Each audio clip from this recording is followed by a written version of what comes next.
Good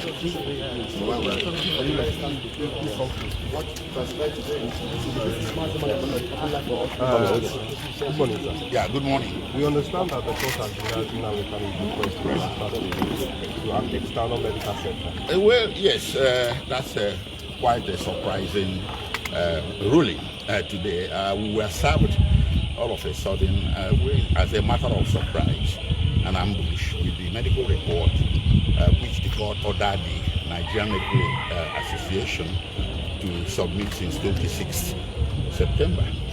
So that medical report that we were served is dated 10th October. And it was today that we were served in open court with it. So, well, you can say that the defense had no ample opportunity to react to it. It was more of an ambush. But nonetheless, the court had ordered further that Mazi Nnamdi Kanu be examined by the Nigerian Medical Association. That examination was never carried out, and the order was entered on 26th September and restated on 8th October. That part of the order was disobeyed. They never examined him. So the report is based on some informal meeting.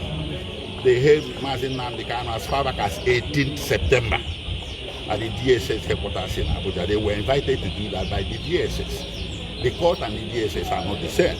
So what we have in court, or what we were served in court today, quite frankly, we cannot be sure where it emanated from. Did it emanate from assumption, or did it emanate from the examination carried out on 18th September before the court entered an order on 26th September? So we were quite surprised from us, and we felt a big disadvantage, but the proceedings had to continue apace as the court wanted it. So at the end of the day, the court made a conclusion and a ruling that Mazi Nnamdi Kanu must enter his defense from the 24th of October and conclude his defense by the 30th of October.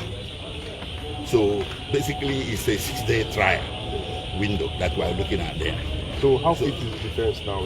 How fit is the defense counsel, defense team particularly, entering the defense now? How ready are you guys? Well, you see, lawyers are trained to be ready for any eventuality. But the justice of the matter is another case altogether. I choose not to comment on that. So wait, we have to comment. Sorry, sir. I'm one of the members of the legal team.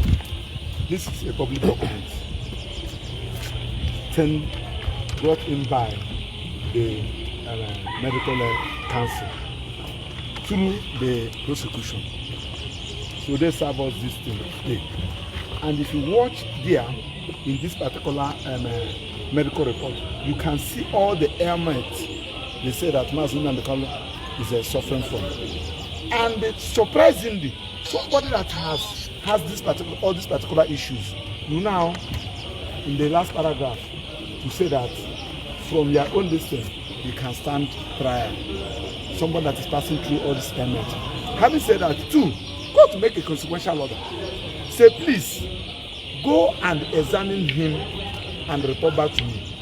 They never examine Mazi Nnamdi Kanu, only for them to come up with this report. Nigerian Medical Council, they should be very careful, because this is a professional body and you are expected to act professionally. Yes. In your report, you are expected, I'm not a medical doctor, but I'm a practicing lawyer. You are expected to show that on this particular day, you obtained his specimen. We carried out this lab, and the lab showed this. We are talking about somebody's life, for goodness sake. You cannot just enter into your office room and you open your system and start writing trash. And you want court to rely on it. And surprisingly, we are expected to take a date for us to go. And because when the court gave us an opportunity to respond, we are ought to have taken a date to confirm from our clients. It was when Nnamdi Kanu said, what? We are the people that even gave Nnamdi Kanu this thing. When the court was about to sit, we are talking about somebody's life. Of course, as a matter of this thing, the Igbos are on trial.